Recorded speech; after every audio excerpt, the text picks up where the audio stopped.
Gran Bretagna e Europa non sono più quelle di prima dopo Brexit.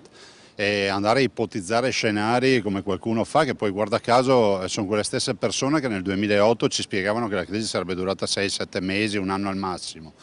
E direi che è impossibile. Noi sappiamo che comunque Brexit e il contagio che si diffonderà non è altro che una risposta a un'Europa che noi non vogliamo, un'Europa che non condividiamo, un'Europa che non ha una dimensione politica. Basti pensare come sono stati gestiti i flussi migratori. Il referendum inglese è stata una grande lezione di democrazia per il presidente veneto Luca Zaia e quando la democrazia parla non si può far altro che ascoltarla.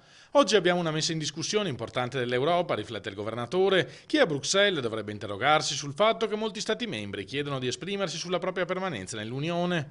Questo dà una dimensione di come l'Europa sia percepita, un problema, conclude Zaia, che non può certo essere risolto dicendo che si tratta di temi troppo complessi per lasciar decidere ai cittadini. Questa è la teoria dei soliti ben pensanti di salotti buoni. Rousseau diceva nel contratto sociale che il popolo delega qualcuno a rappresentarlo. Allora se sono titolato a votarti perché mi rappresenti, non capisco perché non sono titolato a esprimere una mia considerazione. È un po' un controsenso, no?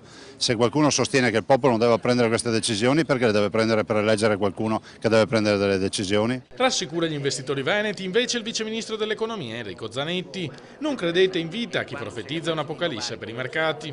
Vorrei ricordare che al di là dell'Unione Europea c'è lo spazio economico europeo, che è quello che interessa principalmente, al di là del dato politico, l'aspetto economico di gestione di quello che è dazi e quant'altro tra le diverse economie nazionali, e quindi in termini di economia reale non ci saranno delle scossoni particolari.